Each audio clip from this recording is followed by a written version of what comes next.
Welcome back to the Growth Hacking Culture podcast. In today's episode, we are diving into the crucial aspect of human-centric AI adoption, moving past the buzzwords and focusing on real-world implementation, and specifically about the ethical considerations that must be at the forefront.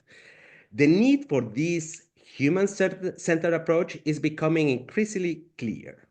Recent studies suggest that while over 70% of organizations are exploring or implementing AI, less than 50% report significant positive impact on their business outcome, often due to overlooking the human element in adoption.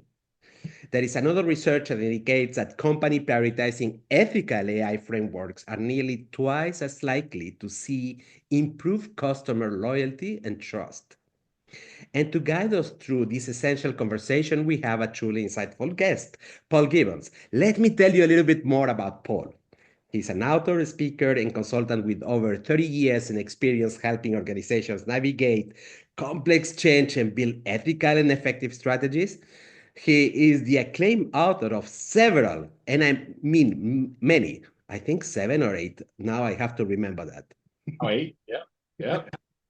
He is the acclaimed author of The Science of Organizational Change, Impact, the Immodest Use of Evidence in Decision Making, and most recently, the timely and crucial Adopting AI, the People First Approach. His work bridges the gap between behavioral science, data-driven decision making, and the practical realities of implementing transformative technologies like artificial intelligence. He has a background in philosophy, psychology, and business. Paul brings a uniquely holistic perspective to understanding the human dimensions of AI adoption. I'm going to take advantage of Paul today because really I have so many questions because sometimes I'm confronted to these big questions that companies have is how can we nudge our organization to implement AI tools? Because they know that it doesn't work when there is these consultants with funny hairstyles, with beautiful glasses that are expensive and you have to pay per each slide. They cannot implement their solutions simply because it comes from the top down. Paul, welcome to the podcast, and it's a pleasure to have you with us. Great. Placer. Placer. Very good to see you. Un placer enorme. Paul, I went through your book and I have started. I haven't finished yet, but my aim is that this weekend is done. The I hope title of your book. that's the one thing I hope people enjoy. That's why I have some humor and some slang and, because I want business books, they take themselves too seriously. Like we want to take the work we do seriously. We don't want to take ourselves too seriously. And I find most business books are just dry as dirt. And I want them to Exactly. be so I have fun reading it anyway. Have fun. Paul, and let now that you we have mentioned the book. I didn't want to start by the chapter one. I went straight to the chapter that was interesting for me. Learn how to learn. And that chapter specifically, it was interesting because we always put aside this idea that the use of a new technology has to be driven by the CEO or by an external consulting. And suddenly you are saying, let them let them do a lot of mistakes in order to find the use cases of AI in an organization. Is that correct? If I got it correctly? Well, it goes both ways. I mean, there'll always be a top-down element. I mean, you have to build a lot of infrastructure in your organization in order to deploy AI. So we know that there's some top-down stuff. But with change experience coming top-down, I mean, I've worked for my sins in SAP implementations and Salesforce deployments. And the top-down approach, what we do is we say, okay, here's something that's a technology that you have to have, users Mm. and and IT will spend whatever they spend, $50 million, $100 million. If it's something like, digital transformation, many times that. And then what we do is we persuade people that they ought to use it. Inspiration, vision, persuasion, all of those good things about getting the workforce engaged with the new technology. Then we give them skills, we help them to use it. And that works moderately badly. It doesn't always work that well. The top-down approach as well. You're taking something and sort of shoving it at this human system. And I think AI is so powerful that first of all, it's too broad. So it affects finance and marketing and strategy and operations management and logistics and legal and every department, human resources, every department, right? And it affects them differently. So it's not doing the same thing in finance as it would be doing in marketing, right? Duh, that's obvious. So it's this what's called a general purpose technology. What's an example of a general purpose technology? Fire, electricity, right? It just changes everything. And AI is like that. And the second thing is it's as smart as us, more or less. Now, it's differently smart, but you'd be very foolish to say, if you disagreed with the proposition, it can do things I can't do. Like dolphins can do things I can't do, right?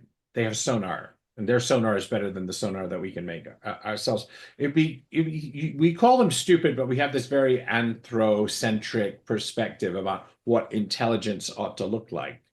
But we've created this thing that is manifestly cleverer.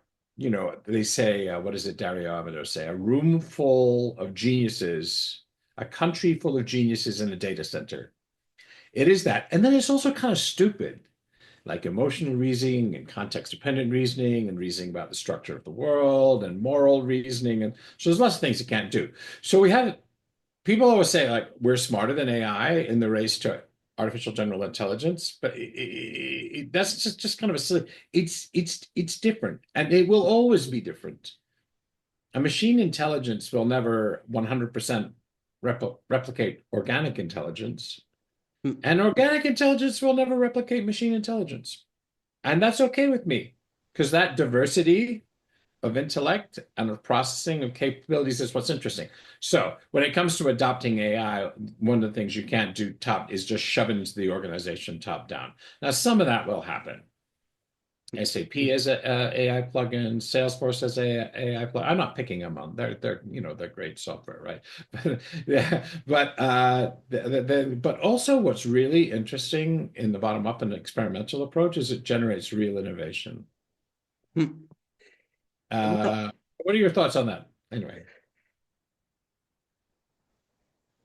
it is so the approach for AI, as you said, it's not like one single tool where there is already a set of procedures in order to use it, like thinking about SAP, where we had to learn from a big ass book how to use it and how to prepare our processes inside, reflect our processes inside of SAP.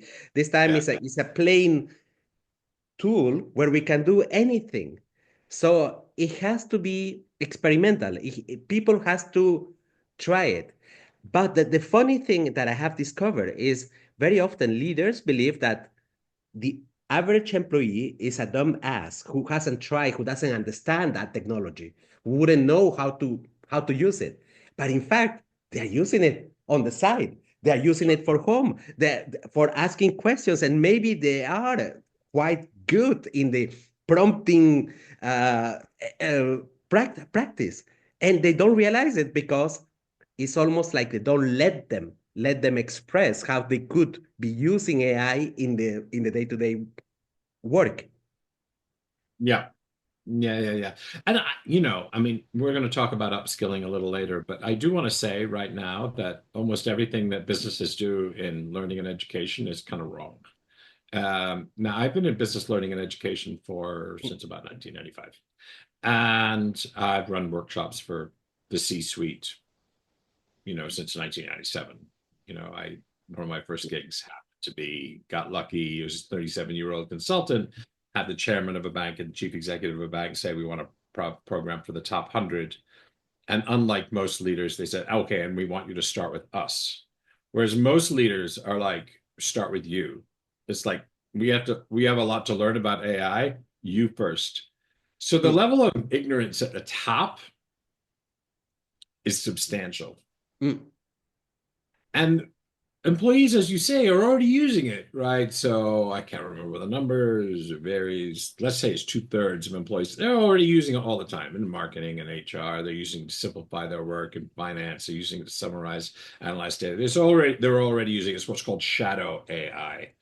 Because an LLM, right out of the box, is pretty powerful stuff, right? Strong medicine right out of the box. If you start building into it, the ability to utilize your data, retrieval, augmented generation, using some of your data, using some of the context and goals and priority. I mean, you already got something pretty powerful that just it ships, as they say in software, pretty powerful. But leaders don't really there was a friend of mine worked for a big consulting firm, and he said, they had leaders running around the thing. They become so fluent and so good at speaking and advocating and inspiring. By the time you get to be 45, like you're pretty good at that stuff in business, right? You wouldn't get there unless you were good at this stuff. But AI is not something that you should be bullshitting your way in, because it's an incredibly complex thing. So leaders, I've run workshops for senior leaders, and I ask them, hey, how many days formal education have you had in the last year? 12 guys, they all earn $1 million or more each year, right? Hold up a finger for how many days, right? They're like 3 fingers out of the 12 guys for a year. So that's, first of all, it sends a terrible message.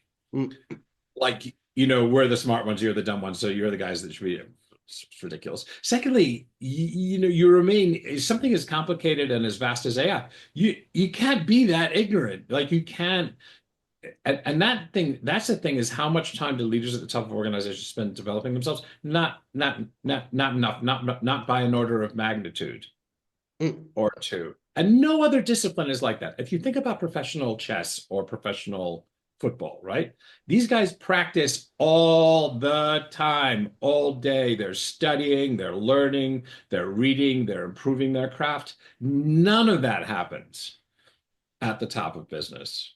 Now, ideally, we're learning from experience, but to learn from experience, you need to reflect, you need to understand cause and effect, you need to, take time, because sometimes you do something in business that might take a year to know how it worked out. So you start a business. We all think it's going to be the next Amazon. Sometimes it's not. Sometimes it doesn't happen. And then the second thing, and there are 6 of these in the book, but these are called learning dysfunctions or learning organization dysfunctions, is managers who do more training than people at the top. They're generally ambitious about their careers, and they do a little bit more. The average number of learning days per year per employee is about 5. So think about that for a minute. It's about 5. But with mandatory compliance training and DEI training and animal training and conferences and all of that, that doesn't end up being very many days to learn about this new technology. But managers tend to grudge people going on training. I mean, you just say manager, like, I want to go on this 3-day course at Stanford to, learn, model context protocol on how to build an AI agent, right? And managers, rather than encouraging that, they often discourage it. We've got work to do. We got the deadline. This project's due on Friday. Can you find another time? Or we don't have the budget. Or managers should be the other way around. They should be up in employees' faces saying, look, we need to upskill all of us radically in this new technology. And over the next year, I'm going to hold you accountable for demonstrating to me that you spent, say, 5 days or 3 days in formal education. And I also want you to write me a 1.5-page report every quarter, let's say, on how you're using what you learned in the business. Now, that would be good management, right? Because you're accountable not just for performance and metrics, but you're also accountable for the learning and development of your team. So managers do more or less the opposite of what they're supposed to do. Leaders don't do what they're supposed to do. Managers, anyway, there's lots and lots of reasons. So the learning paradigm is broken. And into this broken learning paradigm comes the most complex thing that I've ever seen in my entire, I started in business in 1981. Right. So a long time ago. I'm an old man. Right. This is the most complex thing I've ever seen. I've seen a lot of different technologies in business. This is orders of magnitude more interesting and complicated. I can't even keep up. I used to finish writing a chapter of the book. I finished writing a chapter of the book on Friday, right? On Monday, what comes out? Manus, DeepSync, GPT 4.5, Model Context Protocol. Like, I mean, I'm like, what? Why do I bother writing a chapter when this is going to happen on Monday morning? I'm gonna rewrite it? And I did that several times. You know, I wrote a chapter on AI agents in December, right? And then I went back and looked at the chapter in February. I thought, okay, this sucks, right? So the world is completely changed. So anyway, so the learning and upskilling dimension can't be underestimated. Now, also, it ties in with the experimentation approach, because if you want people experimenting, you want them to be literate. You want them to have the 5 dimensions of AI literacy, I call them. You want them to understand a little bit. They're not technologists. But you want to know the difference between machine learning and a neural network, and maybe what backpropagation is, and some of the history of AI and the ways of it. Yeah, you want to understand like the kind of the sort of the 3-slide version of that. They have to understand the ethics. Why do they have to understand the ethics? Because this thing has vast and complicated ethics. It's not SAP, right? It's ethically neutral. Or it's not going to like, you know, bust a business for ethical mishap. AI isn't like that. They need practical skills. They need to use how to deploy it, right? There's a lot to learn there. They need critical thinking skills, because this thing comes out with answers that are confident sounding, but sometimes are full of shit. So you need critical metacognition, and you also need responsible digital citizenship. So with all of that kind of bit of AI literacy, if people are running around in organizations, and here's a funny thing, right? There was a lawyer. He was very smart, must have been a very smart guy, because this is back in 2023, right? And ChatGPT comes out. And this guy said he had a case that he was trying, and he said to ChatGPT, would have been 3.5 back then, right? He said, you know, write me a brief with all the case law. Now, writing a brief can take a lawyer a week, right? It's a lot of work. ChatGPT does it in 5 minutes or less. Unfortunately, the brief that ChatGPT produced was full of shit. Like, it referenced case law. You know, I don't know if readers will have seen, but in a legal document, it will say, it will have it like in brackets, like this versus this 1947, right? Brown versus Board of Education in the United States, or Roe versus Wade in the United States. That's called the case law, right? And so AI, this was something more trivial than those, but it was like, it generated like 5 examples of case law that made this basic, except they were all made up. and he stuck this in front of a judge. The judge said, "What the fuck is this?" So that's happening all the time. If your employees are using shadow AI without guardrails, without education, without AI literacy, without understanding the ethical pitfalls, but, you know, it's an accident waiting to happen. So that's why the humans, well, okay, so people say, why is it called the people first approach? Because you have this incredibly smart thing that's hitting a human organization. And it's not a technology problem. The technology is already smart enough, right? Oh, it's not that it won't be much smarter in 5 or 10 years, right? Be very, very much smart. But it's hitting this human organization. And the speed at which we can adopt isn't a technological problem anymore. It hits this complex web of behaviors and culture and leadership development and resistance to change and all of that kind of good stuff. And it hits that. And how fast this system can adapt is what's going to limit your progress. Not like making smarter technology, or, you know, not spending an extra $10 million on, you know, some sort of major scale AI deployment. It's going to be spending the money over here so that we can make optimal use of the technology we already have, which is already pretty good. So what do you think about that? I know you spent a lot of time doing. I tend to get preachy in these things. I do apologize if that's boring. Well, you have used a very interesting word while you were discussing, and about the anthropic nature of artificial intelligence. So it's almost like a duplicate of the good things that we have in our brain, with also our bad things. Oh, yeah. And the funny thing is that in my personal journey, it's almost a reflection of things where I could be myself biased. When I'm prompting, I'm always trying to check if it is aligned with what I think because sometimes I prompt about politics too. So, and is it aligned or not with what I think?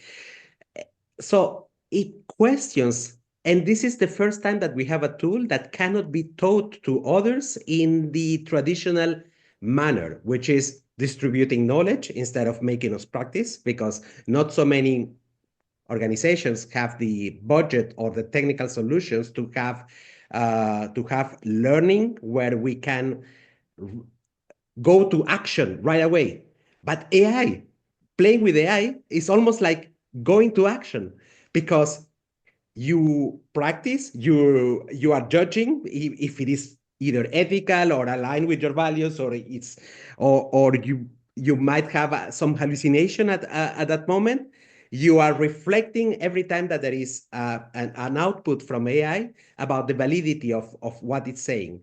Uh, so I find it interesting because it's the first time that we have a tool that doesn't work like a sequential software like SAP, Sales, or other tools. Like, you have to learn by practice. You can use even the tool to give you feedback about the use of how, on the way of that you are using it. Sometimes I say, is there any better way to have a prompt for what I want to do?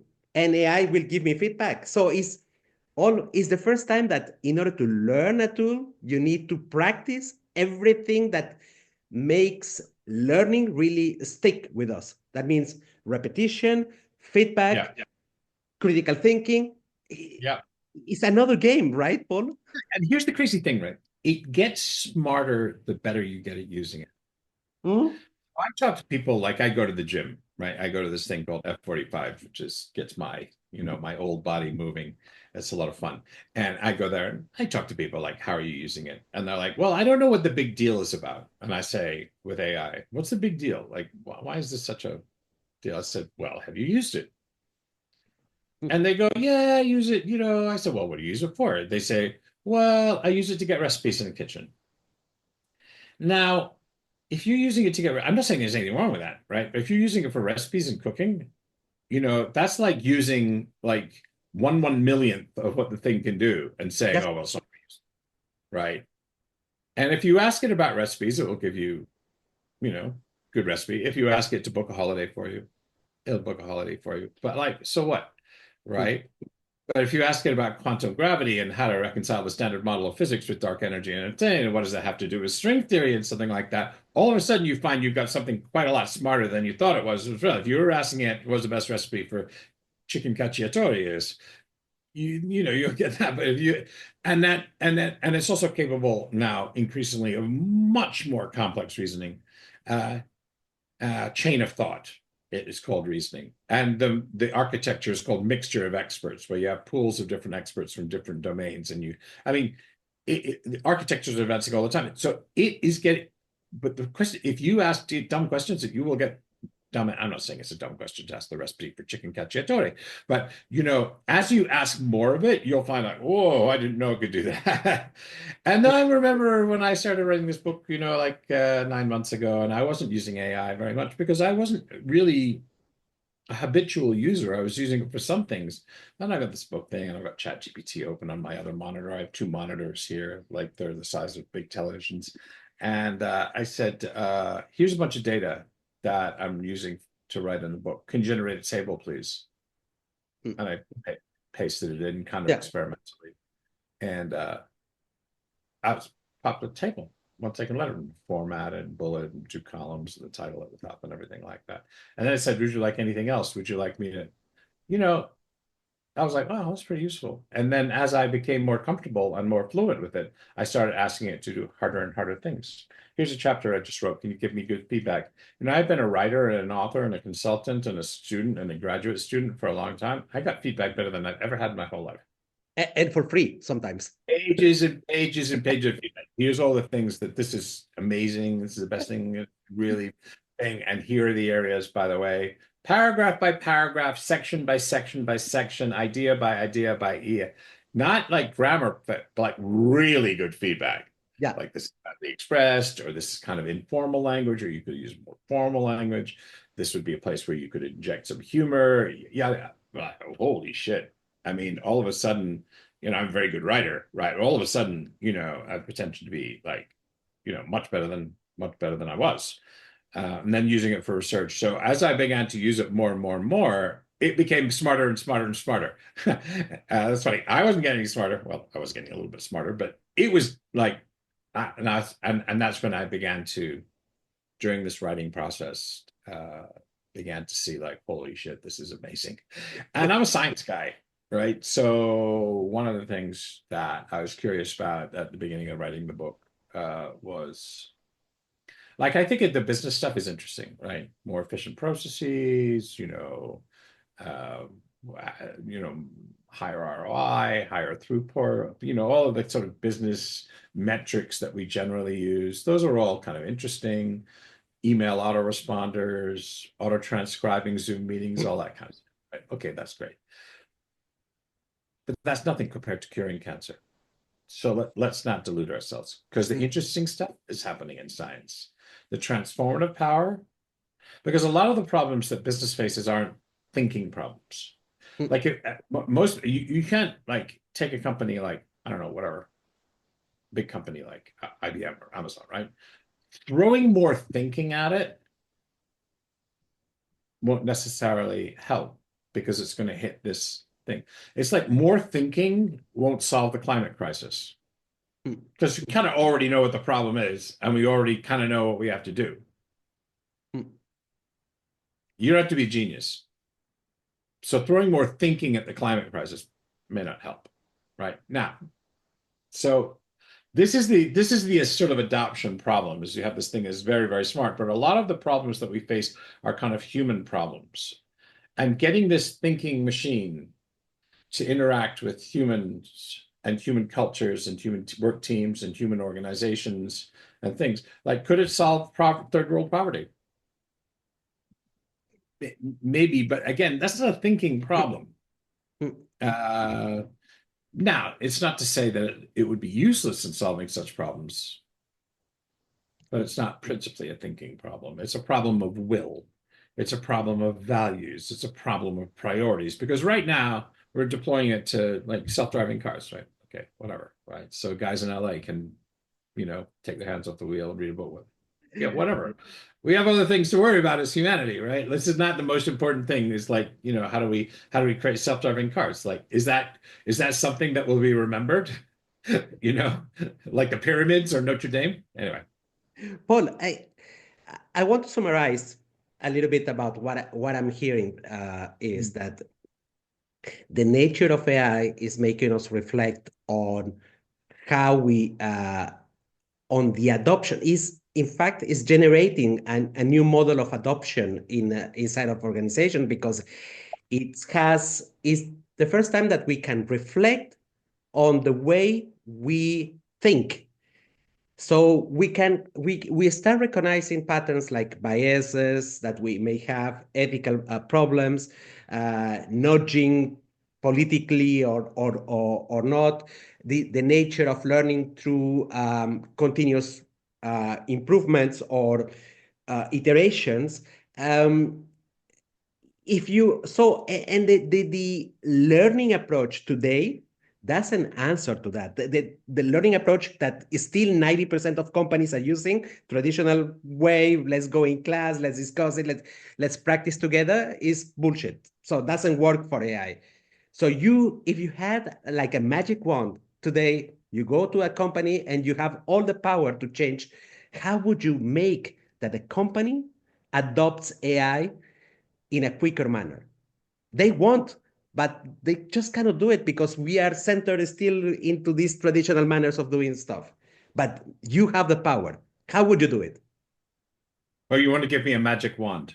Yes, you can do whatever the hell you want, but this company has to adopt AI, use it at So scale. learning first. So first of all, I would say learning first, and two kinds of learning, right? Formal learning and experimental learning, playing around with the learning. Yeah. Two kinds. Practical learning. So there's know about. Goes back to Aristotle, right? There's know about and there's know how. And most people confuse knowing about with knowing how. Like Mhm. you can understand back propagation and neural networks and everything, but you can be useless at the applied side of AI. So I would start with really intensive learning problems, and I would hold everybody. Now, Jeff Bezos, when he was at Amazon, and this is like 5 years ago, right? Demanded 1 year that every executive write him a 2-page paper on how AI was going to be used in their function. CMOs, CROs, blah, blah, blah.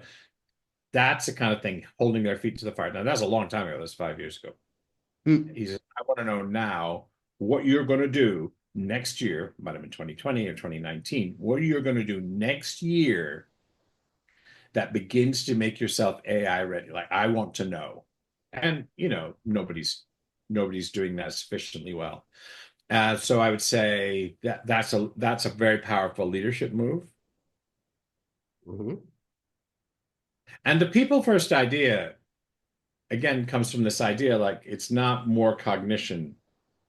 I mean, it's just super powered cognitively, not more cognition. It's people first because where the rubber hits the road, as they say in the United States, is in the people side. And also, I just want to say, like I've alluded to this, that the people first approach also gives us the why of AI, like why this thing matters. And it sounds like a really trivial thing to say. Organizations say, oh, our people are our most valued assets. Yeah, yeah, they're full of shit, right? Of course they're not. Your money is your most important asset. Um, your shareholders are your most important. But anyway, so we can channel AI towards human good and human welfare, or we can use it to make few rich people considerably richer, a few people who are already very, very healthy, we can extend lifespans to 120. We can use it to accelerate the surveillance world that we live in and damage privacy and biases and cybersecurity attacks. We can use it for that, or we can use it to make the world more secure.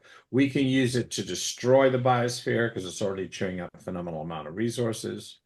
Or we can begin to think about how we can make AI part of the sustainability solution and not make the sustainability. And this is what we call the 7 scenarios. I've just talked through randomly 4 or 5 of them that you can see. I think it's even in the preface. It's even before page 1. But these 7 scenarios where there's the utopian scenario, which is what you hear on LinkedIn and from Sam Altman, and it's going to transform healthcare. We're all going to live to be 160 on all of that. And then the dystopian side, which is, this is a shit show waiting to happen. Privacy, cybersecurity attacks, militarized science is one area. It exacerbates injustice and inequality rather than helps us to fix it. It makes us more isolated and separated from one another. These are the sort of dark and light sides of each of those 7 dimensions. Guys can look at it in the preface of the book. And I think those are quite fun thought experiments to do. Now, most people, when they argue for these, argue in a deterministic way. What do I mean by that? If you listen to Sam Altman, actually, I don't want to mischaracterize him. He appreciates the risks, but he's the most optimistic guy, right? Okay. So take Sam Altman, and he's like, you would think that these 7 scenarios were what were happening. We're making the world a better place, and AI is going to be better for humanity, and people can rightfully say when a corporate CEO talks like that, they're full of shit most of the time because, mostly that's not what they're about, right? Mostly they're about shareholder value and. So that's the optimistic scenario, but we don't want to be deterministic because AI by itself won't deliver these grand dreams for humanity. By itself, it will not. And the other side of what I call technological determinism, well, what philosophers call technological determinism, says this technology is inherently bad. So now that we've let this thing out of the box, we've created a nightmare. This is the Terminator scenario, basically, or the Matrix scenario, or there's this new one about a little girl who comes home who's an AI called Megan, which is Oh, yeah. frightening.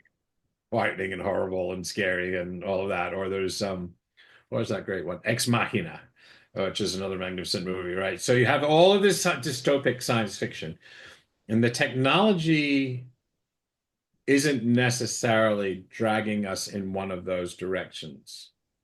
Technological determinism. It's up to us. As I say in one of my books, change is inevitable. Whether it represents progress is up to us. Indeed. And so it is up to humans. So this people first approach for me is let's, make sure it's pointed towards human value and human values. Let's make sure that we maximize use of our human agency to make sure it does the right things for us. And then people first adoption, whether you're in business or in science or in government, is people first adoption is let's start with the people, with upskilling and education and ethics and literacy. So I tend to get on my, I love this approach. Now, the end game, is it for you? What would you suggest in this people first approach?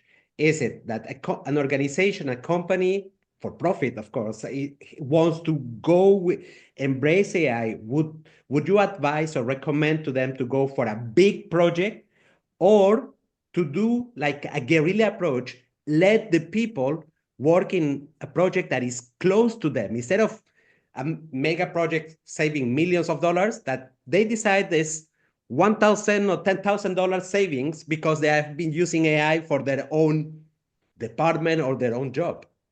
Well, it's kind of both. I mean, again, on the infrastructure side, on the application side, you know how many AI apps there are right now? 10,000 of them. Unbelievable. Yep. And it's probably growing by 10% a month, or so probably 1,000 new apps released every month. So there'll be some of the old-fashioned approach, which is IT and the business C-suite decide what technology we need, and then we persuade the people down there to use it. There'll be some of that, right? Not doubtless. But the bottom-up approach is the one where it's really transformative. If you think about an example from the book, say you've got a marketing team of 5 people, right? And you say, we're going to replace one of them with AI. And that's going to save us 20%. Yeah, right?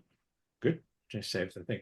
That is so narrow-minded and so stupid, not to mention morality. I mean, I don't know, even getting into the ethics or whether that's a good thing to do. Let's leave that aside for the moment. But let's say, because you've got this human role that sits like a jigsaw puzzle in among 4 other humans, right? The 5-person team. And you take one of those teams out and you put in this thing. Well, imagine for a second the role is designed around, and this is a thought experiment, right?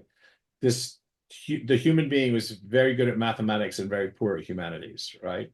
And now you take something that thinks entirely differently, has completely different capabilities. It sucks at all the emotional intelligence and the human side of things, but it's masterful at calculation. And you try and plug that into the team where you pulled that person out. It's absurd, right? You would say it's not going to fit. But rather, let's take the tool and put it in the mix with these 5 people and say, how can this take all of us and make us all 20% or 25% or 50% more productive? And so I run workshops with teams. I give keynotes. That's how, I had to make money, right? Not sadly, I'm not Jeff Bezos yet. I have to make money. So I give keynotes around the world, right? Talking about AI. And when I talk about sometimes in my keynotes, we do a workshop, right? I didn't used to do that back in 2021. I would just talk. And I'm pretty good talker, but like that was limited. Now I've started to do a mix of the keynote and then a kind of workshop phase. And so the workshop phase was like 150 people in the room. We got 10 tables, all these tables in the conference room and everything like that. And I gave them each a problem and said, I want you to use AI to solve it. Now, when was this? The most recent one was in January. Most of them were AI beginners. Take note of that, right? Most of them had never used it much. They're using it a little bit here, recipes, whatever. Use it to generate some content. But they were all beginners. So 150 people, they're all AI beginners who say, here's a business problem. I want you to create a marketing brand for a new plan for a new brand of sneakers. Or I want you to create a business plan for a startup. Or I want you to create a development plan for an app for, iPhone, iTunes, whatever. Why do they keep the apps on Apple? How will you do that? So they all each of the 15 tables with 10 people each had a different business problem. And I said, you have to use data. So, and they were complex enough scenarios, right? They were blown away. And inside 30 minutes, some of them produced because first of all, you start asking the easy questions like, okay, we're thinking about, business plan for a new brand of sneakers. We want to put Nike out of business. And it comes up with some answers for you or structure or anything like that. But then you can start to say, what about this demographic? And what about that? And what about this geography? And what about this market? And how does it affect our business processes? And so, all over. And what you can begin to go is deeper and deeper and deeper and deeper and deeper into the scenario planning very, very fast. And people were blown away. They were blown away because here they were, teams of people who weren't regularly using AI. They were working on business problems that were largely unfamiliar to them. And they were producing immense value in very short time. 30 minutes is, thing. Like, how long would it take you to do a business plan for, well, it might take me a week, 2 weeks, whatever, if you're going to do a good job of it. Doing it 30 minutes. They were producing a first draft. Now you want to iterate and iterate and iterate and iterate, but with that, and this is what it's like in education and in content generation as well, is this can generate the baseline for you very fast. Well, that's not going to differentiate you because it could do that for everybody, right? What's going to differentiate it is when your creativity comes in and your metacognition and your innovation and your imagination comes in and takes that beginning core stuff, whether it's a business plan or a book, and goes crazy with it. So it really raises the ante. And that's what I say to my kids too. I mean, you can use AI, you'd be stupid not to, right? There are ones in high school, ones in college. I say, I want you to do as much as possible, right? I don't want you to cheat, but use it as a floor for what you're doing. This is a direct quote from the book. It's a floor for education, not a ceiling, because now people are focused on the ceiling. Well, if my kid could cut and paste in Control-C, Control-V, the answers to the questions, well, first of all, it's not the kid's fault. The kid's actually kind of being smart in that way. It's the teacher's fault for asking stupid questions and not raising the bar high enough. It's like if you wanted to ask someone it's like, how many moons does Jupiter? Oh, 64 moons, right? You don't want to ask it questions like that. You want to ask it questions like, even if they're Jupiter has 64 moons and Mars has 2 and Earth has 1, what explains the difference? For example, and Mercury has none. That would be a better question, right? Or what are some theories about the relationship with the Earth and the Earth moon? And why is it made of the same material as the moon, Earth's moon, a fragment that was cleaved off the Earth 3.9 billion years ago, or whatever it was? You can ask better and better questions. When you use it to raise the floor for ourselves in education and business, that's the inspiring thing. And not just be satisfied with how many moons does Jupiter, or, what technologies did the Roman Empire have, or, these kind of dumb questions, Control-C, Control-V questions. Does that make sense to you? As a thing, I have kids, they use it all the time, right? They nonstop, which is great. I love the example that you have given about creativity, the use of creative tasks by Gen AI, and I think that this is a very powerful use case for AI. I use it personally to go through the process of design thinking instead of having like. Oh, do you? Yes, and I have created the prompt so that can help me redefine the problem. So the the end-to-end design thinking process, like empathy, ideation, all of that kind of stuff. Yes. Yeah, wow, that's cool. I do it, and I find it quite powerful because it made me reflect about the meaning of creativity and how wrong I was some years ago, or still some people might be wrong about creativity, that they think that this is a very human thing. It is not. Very often creativity is extrapolating two experiences that are not correlated and put them together. and That's right. AI Yeah. can do that faster. Yeah. And I love that type of application because we cannot be maybe finding the right prompts. We could be disruptive, but I don't think yet. But we can do a small innovations and creative thinking with AI today that are quite powerful, right? Yeah. And it's why the people who say it's not as smart as us, so it's useless, because there's plenty of those you read on LinkedIn. There are people saying this stuff all the time. It's not smart, it's a stochastic parrot. It's like, having an autocomplete, Microsoft Word has an autocomplete now. It's just Oh, like only a little bit more useful than that. We don't want an intelligence just like me. I would not profit much from having another Paul right there. Or I would, right? I might be 2x as productive. But if I have working alongside someone who's different than me, mm, that's powerful. And that's the synergy that you talked about.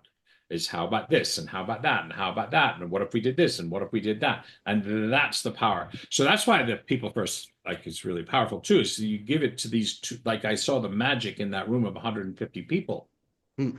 of how they're using it, and that's my vision. It's not that we use it to pull out the fifth member of the marketing team and save 20%. That's stupid, Mm.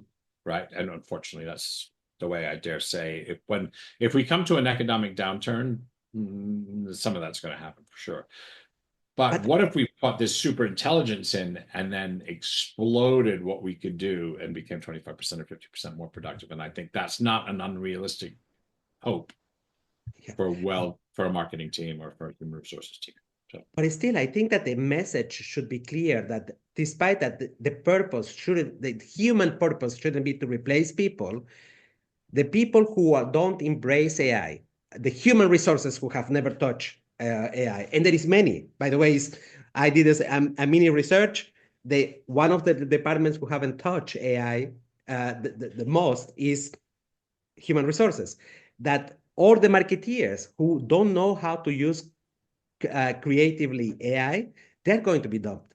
That is yeah, absolutely I'm within the afraid that's next the few case. years. The countries who excel at it are, prosperous countries. The companies who excel at it are going to prosper as companies. And the individuals who make it, who use it powerfully and effectively are going to prosper in the new world. By 2030, if you're not AI fluent in your job, Hmm. good luck, right? Yeah, that's a question I would ask someone in an interview, by the way. I hope you find this interesting. You asked me about the Prometheus thing we were talking earlier. Yeah, because and I ask you, I would love to know more about it because we don't realize it that it is good and bad. And then I saw in your introduction this analogy that you are drawing in your book, and I want to know more. Well, we use What that does it analogy say? from science fiction in The Matrix too. You remember that scene in The Matrix where the guy says human beings are a virus. The rest of the things, adapts to its ecosystem and lives in harmony with the things about it. Human beings aren't like that. We trash everything we run to. We are the virus and we're the cure, right? There's the dystopian. So there's plenty of metaphors and analogies in the book from science fiction. There's this one with Wall-E, where from the children's movie, forgive me, listeners, if you haven't seen it, but humanity is traveling in spaceships beyond the stars because we screwed up planet Earth. And basically, human beings are lying supine in anti-gravity chairs, weighing 600, pounds or 350 kilograms, and and and sipping on 42-ounce sugary drinks, right? Slushies, they call them in the United States. Is that the future when AI does all our thinking for us? Are we going to become these semi-vegetative people? That's a question. So we use those analogies, but you also use a lot from Greek mythology. So is Pandora, Mm. would that be the right analogy? And so we settled on Prometheus because Zeus was always, the gods were random and capricious and angry at humanity. And Zeus, knowing that fire was important to us, took fire from us. And Prometheus, rather than falling in line, loved humanity so much that he risked Zeus' wrath to steal fire from Mount Olympus and give it to humanity. Why would he do that? Because he thought there was something so special about our potential as a species that it was worthy of him taking this risk. And so he's the, as we say, OG in America. I don't know if that translates to European, original gangster. It grew up in urban culture. He's the OG guy. Anyways, he's the original humanist, which defied celestial authority and democratized this technology of fire so that human beings could build art and science and civilization. That's like awesome stuff, right? It's my boy Prometheus right there. Now he paid the price. Zeus chained him to a rock. And every day a bird would come and eat his liver. But because he was a titan, a near god, he would recover overnight, but the bird would be back in the morning. That sounds kind of like a shitty existence.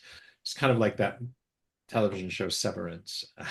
Anyway, if you haven't seen that. So Prometheus is my poster boy. Now, when Frankenstein was written by Mary Shelley, Mm-hmm. and I can't remember what she called it. She called it Prometheus Unbound. And on the other side of this Promethean progress, there's this idea of scientific hubris and arrogance and short-sightedness.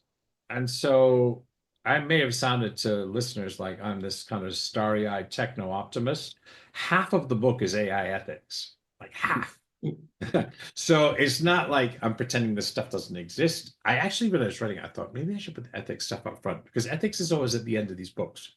Like if you read a kind of good book on leadership, of which there are not many, you'll read all the kind of stuff there. And then there's the end, oh, we better have 2 chapters on ethics. And I I didn't want it to be like that. So I wanted to start with ethics, but I didn't. Anyway.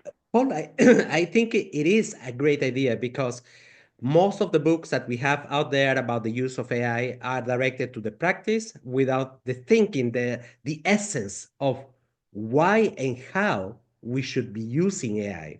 And I think it is great that you put the ethics as the core of everything that you want to disseminate around AI.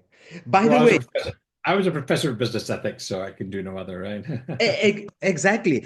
By the way, I don't remember if it was I enjoyed reading Isaac Asimov science fiction back when I was 13, 14.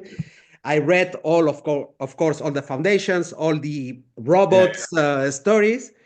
Yeah. What do you think Isaac Asimov would say now that we are confronted at the early stages of what is a promising journey for AI? I just think, I mean, the first Dartmouth conference on AI was in, I think, 1955 or 1956. Isaac Asimov wrote the 3 Laws of Robotics in 1947. Yes. Like, wow. Yes. It's like, is that 80 years ago? Almost 80 years ago? I mean, so what a visionary guy. And that's what great science fiction. There's a lot of shitty science fiction. I mean, probably 90% of it's shitty, right?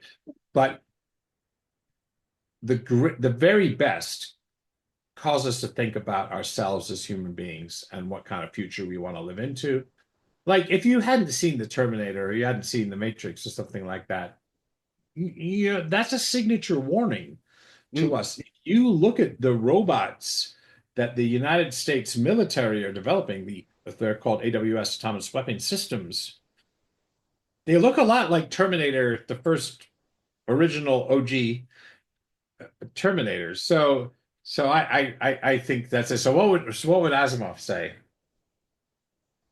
Well, we all thought it would be sooner. He might say, "What took you so long?" But I don't know. What would he say? That's such a good question. I don't know. What are your thoughts on? What are your thoughts? I'm kind of stumped by that. Like, what would someone who I think he might have died in the early 80s or late 70s. I don't know exactly. In the 80s. But I think that he wrote 500 books, by the way. Oh, I didn't know that it was so many because I think something like 500 books. yeah. I mean, he became a writer when he was 19, so whatever. Yeah. I think so. It could be. He wrote his first short story. Anyway, carry on. What were you saying? In his stories, he jumps into the to make AI already represented by anthropomorphic features. So that means that it wasn't like AI that we have a chat talking. So it went directly into the representation of the humans. And I think that he didn't cover enough about the biases. It was just about the logic that that the robot can have, and not the influence that biases by that AI can come by collecting information from the world, collecting also our biases. That he never discussed it. It was more about, can I follow a rule correctly? I think that he would have been disappointed that he missed that AI is not a robot, and that it's not a process. It's the way of thinking of AI. Yeah. Okay, it's a little bit confusing for me, It's but it's a great thought experiment, right? I mean, I often imagine when I'm driving along and I let my mind wander, what if I brought some famous person from history? Well, if you're American, I don't know, Benjamin Franklin, someone smart, not someone stupid, or if you're a Brit, Oliver Cromwell, or some figure, and you transport them into 2025, and look around. How would you begin to explain this to them? How would they find it? I often think that's just such an interesting thought experiment. And there's lots of science fiction, from the time machine, with someone from our society going back, and then people from today going forward. These are some of the great thought experiments in science fiction. So what would it be like? So I always think I have a lot of fun with this. But anyways, it's super great. I mean, I don't know how much patience your listeners have for. Are we out of time? Is there anything else we should cover? we are almost there, because the big question, Paul, is if our listeners wants to reach you out, how would they do it? LinkedIn, website? What is your preferred way of asking you questions? I'm very bad at self-promotion, but paulgibbons.net is my website. Paul Gibbons on LinkedIn. I might be the most famous Paul Gibbons on LinkedIn. I don't know. Being the most famous John Smith on LinkedIn, that would be something. But being the most famous Paul Gibbons is probably a very small F. Anyway, you can find me on LinkedIn and top of a LinkedIn search as well. The book is called Adopting AI. People First Approach. It came out on March the 17th. So it is Very like fresh. kind of up to the second. It's not even a month old yet. So it's as recent a treatment as was humanly possible. Like we were still writing on March the 14th. We were still changing things. The scenarios that we came up with were like March the 10th. Well, I would really recommend to go and chase for this book, because it is quite inspiring. It's easy to read. And despite that, when you think about a professor of ethics, you will think that is boring. It is not.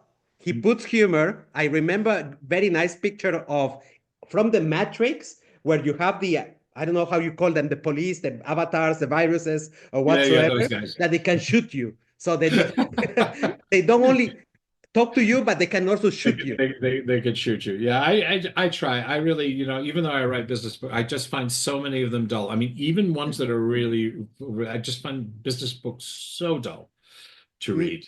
It's like always a thing. I mean, yeah. Anyway, I want to thank you. I mean, it's been a real pleasure. Not just that we have similar hairstyles, but it's been a real pleasure. Thank you very much, Paul, for spending the time with us. Lovely to have you today. Thank you.